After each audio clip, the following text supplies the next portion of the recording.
Pessoal da igreja, com a graça, a paz, o amor do nosso Deus. Amém? Que o Senhor Jesus seja conosco em todo o tempo e ministre aos nossos corações nessa manhã. Eu convido você, querido irmão, querida irmã, a abrir sua Bíblia no livro de Josué, capítulo de número 4, e nós vamos meditar nessa palavra de Deus, Escritura Sagrada, palavra do Senhor para as nossas vidas. Josué, capítulo de número 4.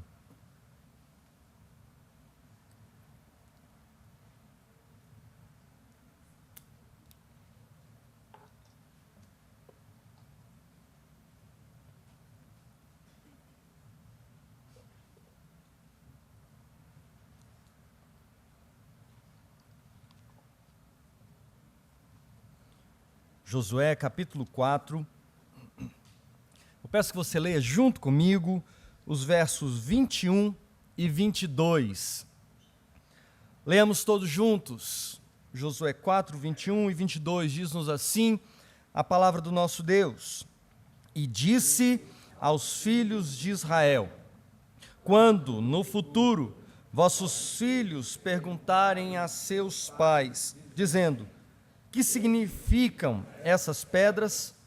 Fareis saber a vossos filhos, dizendo: Israel passou em seco este Jordão. Feche seus olhos, façamos mais uma oração ao nosso Deus.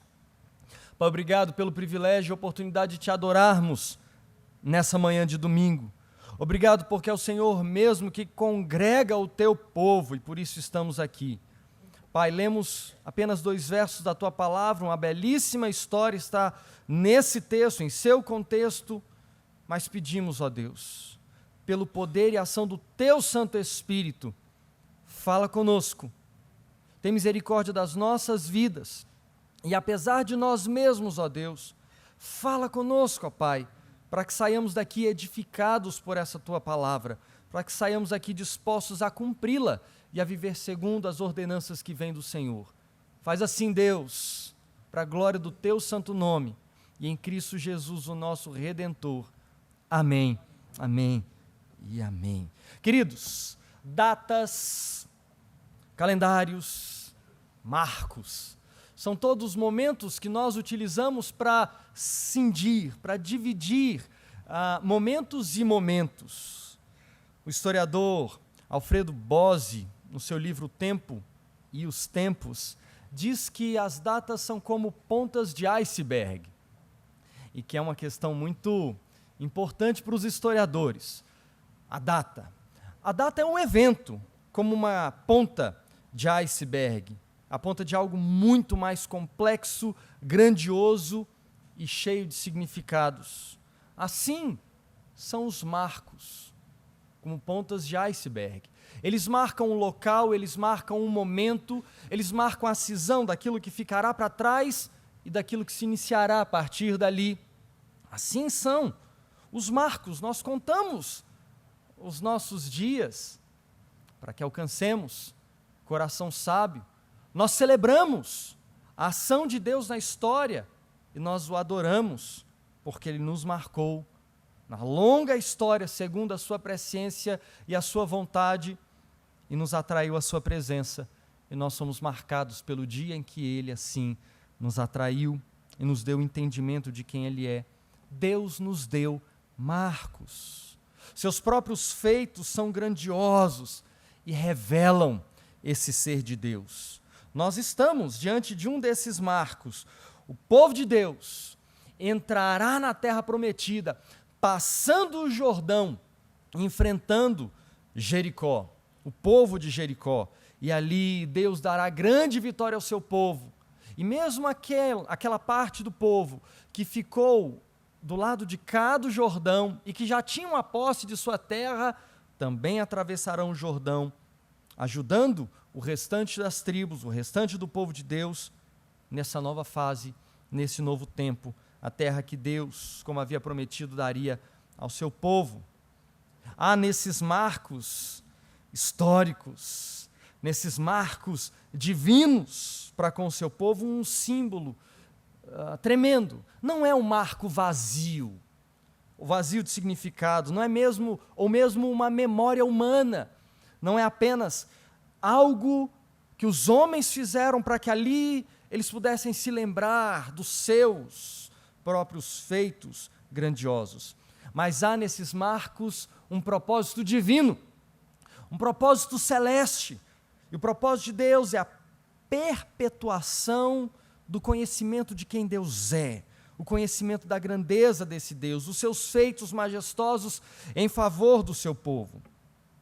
Conhecimento este, querido irmão, querida irmã, que deve ser passado, que deve ser levado adiante de geração em geração. Nós acabamos de retornar do acampamento da nossa juventude, onde cerca de 160 acampantes e equipantes estavam pensando sobre um tema, legado, e tínhamos como versículo-chave o Salmo 145, verso de número 4, que diz: uma geração louvará a outra geração os teus grandiosos feitos, as suas grandiosas obras, e anunciará os seus feitos poderosos.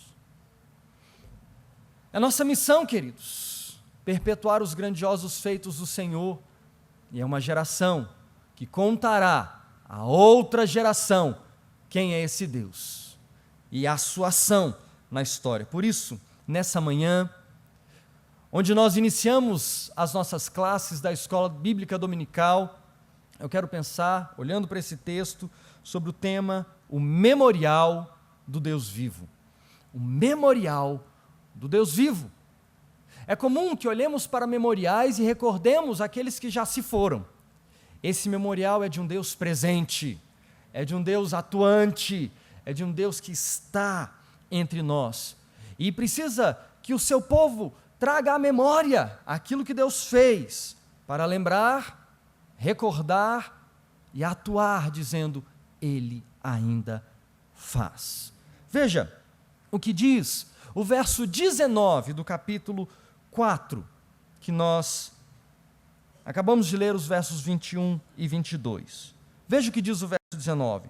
Subiu, pois, do Jordão no dia 10 do primeiro mês, e acamparam-se em Gilgal, ao lado oriental de Jericó. Verso 20. As 12 pedras que tiraram do Jordão, levantou-as Josué em coluna em Gilgal. Olha o que diz o capítulo de número 3. Volte uma folha na sua Bíblia e veja o que diz o verso 3. O povo está acampado, o povo está aguardando a ordem que virá de Deus. Então veja a ordem que vem do céu de número 3, a partir do verso 1, o texto diz assim: levantou-se, pois, Josué de madrugada, e tendo ele e todos os filhos de Israel partido de Sitim, vieram até o Jordão e pousaram ali antes que passassem. Sucedeu, ao fim de 3 dias, que os oficiais passaram pelo meio do arraial e ordenaram ao povo, dizendo: quando virdes a arca da aliança do Senhor vosso Deus, e que os levitas sacerdotes a levavam, partirei vós também no vosso lugar, e a seguireis. Verso 4, o texto continua: contudo, haja distância de cerca de 2000 côvados entre vós e ela. Não vos chegueis a ela, para que conheçais o caminho pelo qual haveis de ir, visto que por tal caminho nunca passaste antes. Verso 5, disse Josué ao povo, 2 pontos. Vamos ler a partir daqui juntos? Leiamos juntos? Santificai-vos, porque amanhã o Senhor fará maravilhas no meio de ti, de vós. Obrigado. Agora, olha aqui para o pastor. Olha aqui, pastor. O povo está parado, vem a ordem dos oficiais, Josué dá uma orientação, e então a participação do grande líder levantado por Deus, que acabara de substituir Moisés, é: santificai-vos. Consagrem suas vidas a Deus, porque amanhã algo maravilhoso da parte de Deus acontecerá. O Senhor se fará presente e manifestará a sua glória no meio de vós. Queridos, no verso de número 7 do capítulo 3, o texto assim relata: disse o Senhor a Josué. A palavra de Deus que vem ao novo líder desse povo e diz: hoje começarei a engrandecer-te perante os olhos de todo Israel, para que saibam que como fui com Moisés, assim serei contigo. Que grande feito é esse, queridos? No momento em que os sacerdotes que carregavam a arca pisam nas águas do Jordão, elas param. Elas são bloqueadas em sua altura. As águas corriam livremente e de repente elas param. Se tornam como um muro. Os sacerdotes caminham em terra seca e param no meio do Jordão. O povo logo em seguida vai passando onde havia o Jordão, em terra seca, até chegarem ao outro lado, na outra margem do Jordão. Como que com um muro essas águas estão bloqueadas. Uma cena maravilhosa. Uma cena ainda não vista por aquela geração. Uma cena que faria qualquer um dar glória a Deus, qualquer um reconhecer que ninguém poderia ter agido daquela forma se não fosse o Deus real, o Deus vivo. Verso de número 10 ainda do capítulo 3, disse mais Josué: nisto conhecereis que o Deus vivo está no meio de vós, e que de todo lançará de diante de vós os cananeus, heteus, heveus, ferezeus, gigazeus, amorreus e jebuseus. Eis, verso de número 11, a arca da aliança do Senhor de toda a terra passa o Jordão diante de vós. O próprio Deus, que se fazia representar no meio do seu povo pela arca da aliança, está aqui.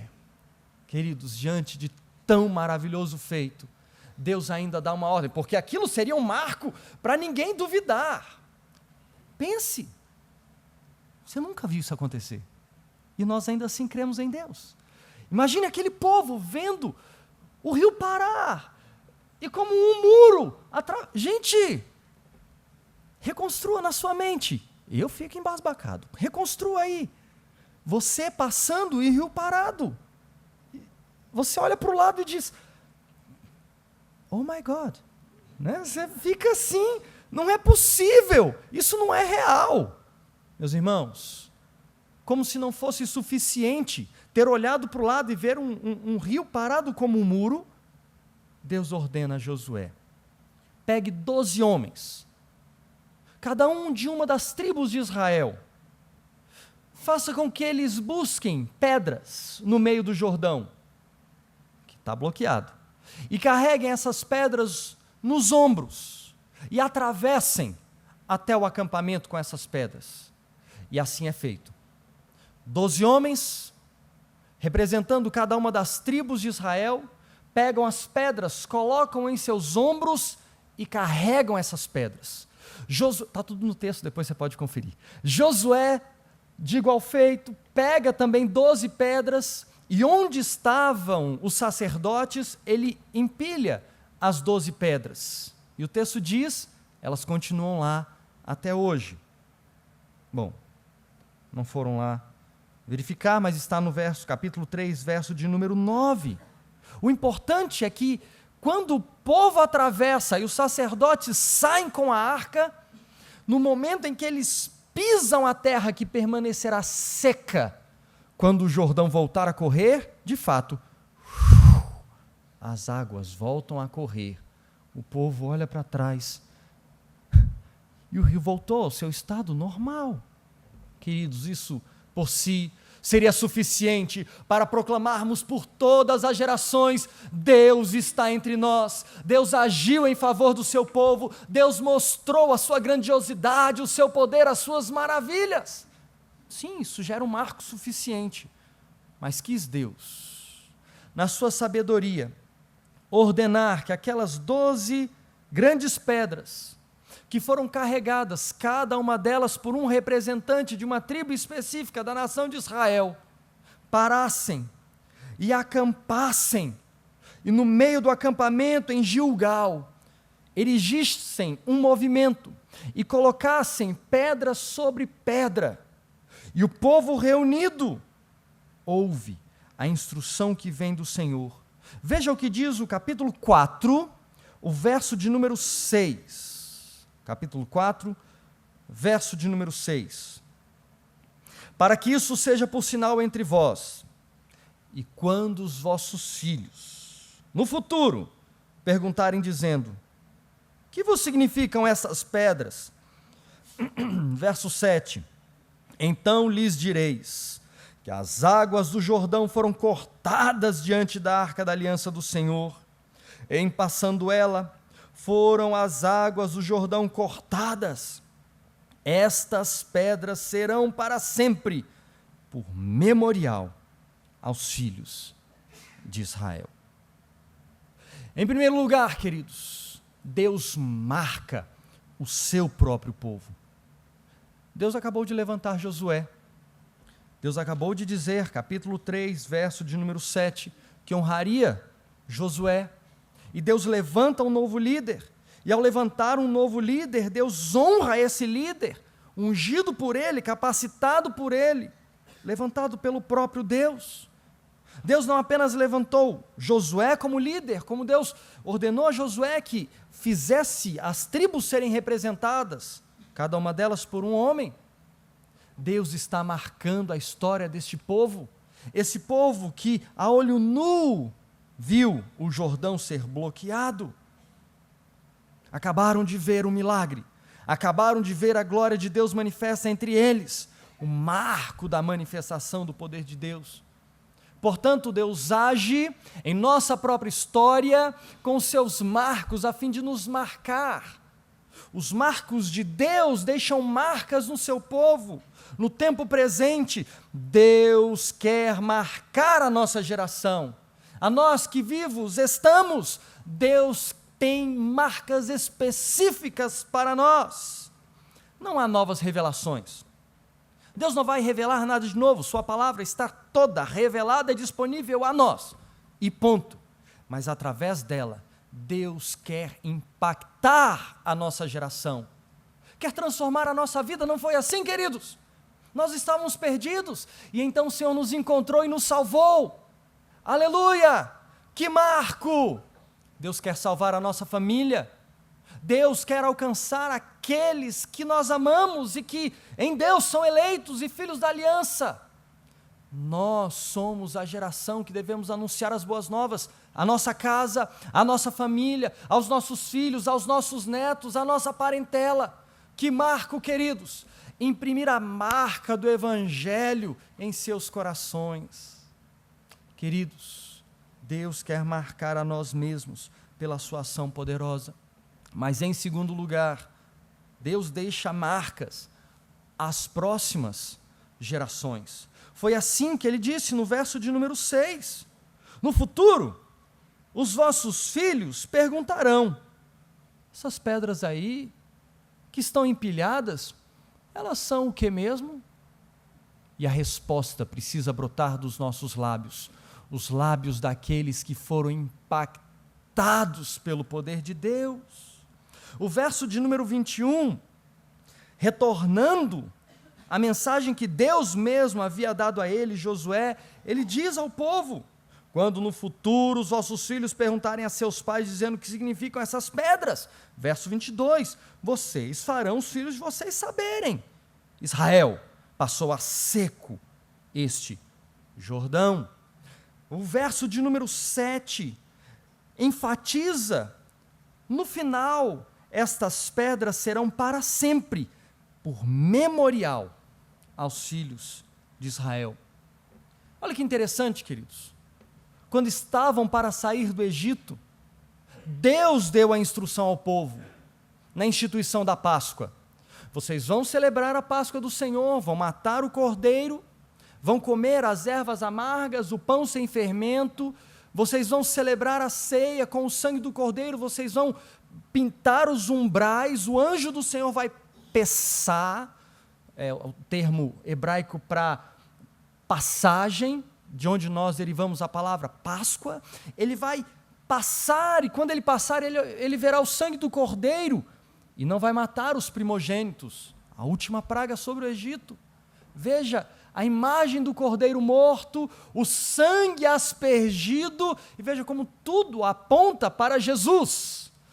O Senhor passa, E aquela família que tem a marca do sangue do Cordeiro não tem o seu primogênito morto.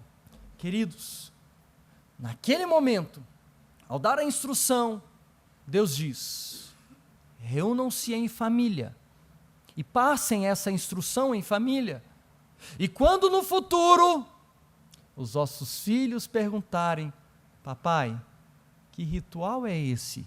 Vocês dirão: o anjo do Senhor passou sobre o Egito e nós sobrevivemos. E nós não morremos por causa do sangue do Cordeiro. Um memorial. Você lembra de Jesus?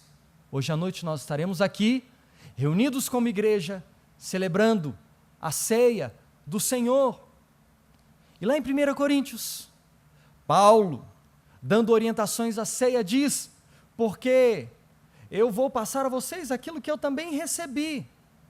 Que o Senhor Jesus, aquela noite em que ele foi traído, ele tomou o pão, tendo dado graças, partiu e disse: isso é o meu corpo, que é dado por vós. Fazer isso em memória de mim. E ele complementa: toma o cálice. E disse: esse cálice é a nova aliança do meu sangue. A memória está sendo ativada.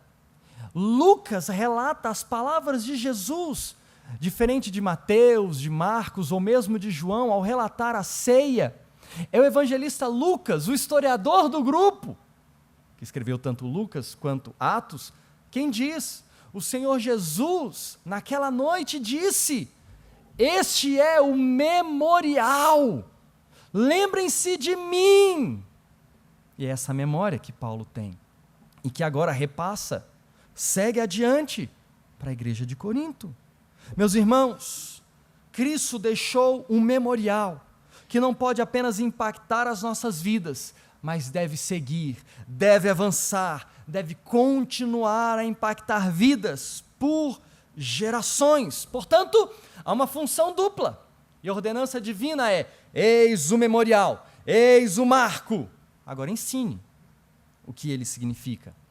Mas como é duplo, a ordenança divina também é: aprenda o que este memorial ensina. Queridos, os marcos de Deus devem ser ensinados, mas lembre-se disso, os marcos de Deus devem ser aprendidos. Pais, discipulem vossos filhos, ensinem os marcos de Deus. Filhos, sejam ensináveis, aprendam os marcos divinos. Filhos desobedientes, filhos desrespeitosos, mentirosos, rebeldes, filhos ingratos, desonram, mas não é apenas aos seus pais, desobedecem e desonram a Deus, ao não cumprirem o mandato divino de aprenderem sobre os marcos antigos, como diz o autor aos Provérbios, na sua grande sabedoria, no capítulo 22, verso 28, não removas os marcos antigos que puseram os vossos pais. E ao serem assim desobedientes e desonrosos, desobedecem e desonram a Deus, porque descumprem a orientação dada pelo próprio Deus em sua palavra. Queridos, ensinamos os marcos divinos, mas também devemos aprender sobre os marcos divinos, e de geração em geração, uma geração vai cantando, contando, louvando a outra geração os feitos desse Deus, e esses marcos são perpetuados. Por último, para encerrarmos, os marcos devem extrapolar os nossos arraiais.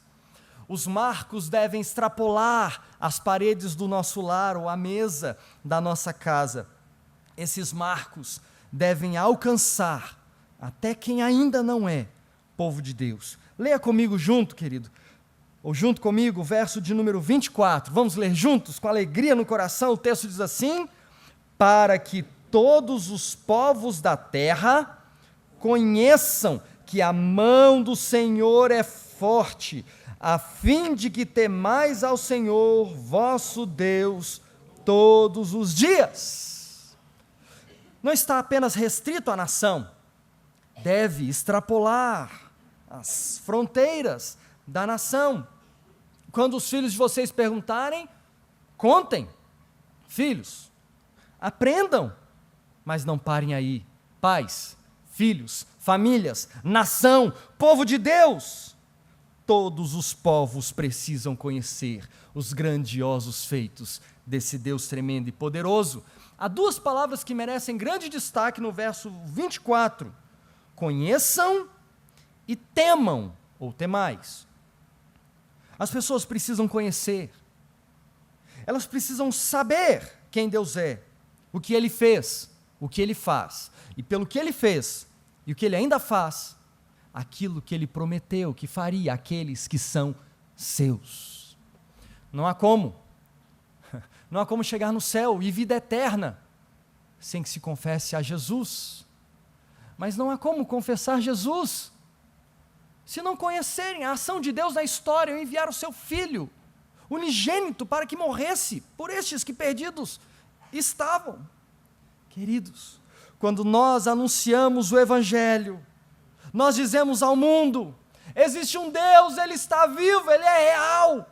Olhe para a história, Ele mudou a história, o curso da humanidade, Ele mudou a minha vida, e Ele pode mudar e transformar a sua vida.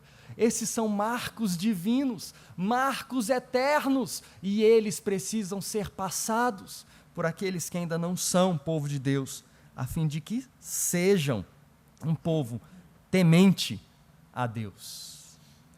Queridos, algumas aplicações pessoais. Qual marco você tem deixado? Ou, para usar a linguagem, nós que acabamos de sair do acampamento, nosso acampamento de verão, qual legado você tem deixado? Os marcos que você tem deixado estão computados em uma conta bancária. Os marcos que você tem deixado são diferentes escrituras, documentos que mostram posses, poder, prestígio. Os marcos que você tem imprimido são a da boa educação, da civilidade apenas? Como você tem transmitido a glória de Deus que um dia impactou e tem impactado sua vida? Porque os marcos deixados por Deus são marcos para a eternidade.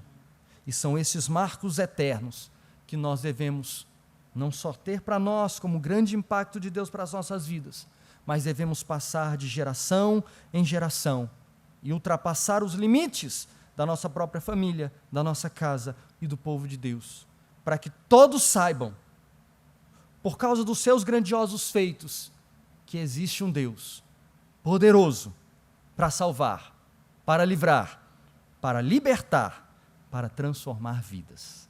Feche seus olhos. Oremos ao Senhor. Deus, obrigado, Pai, na tua história, segundo a tua vontade, pelo teu poder, marcastes as nossas vidas, para que nós fôssemos o teu povo, e graças te damos. Ó Deus, guia-nos, orienta-nos, para que nós continuemos propagando o evangelho da salvação, os feitos grandiosos do Senhor, para que todos saibam que tu estás vivo, és real e tens o poder para transformar vidas. Usa-nos para isso, Senhor. Hoje, em especial, iniciando as nossas classes de escola bíblica, ó Deus, dá-nos o conhecimento que precisamos de Ti, para que saiamos daqui habilitados e capacitados a proclamar o evangelho da salvação. Em nome de Jesus. Amém. Que Deus nos abençoe, queridos.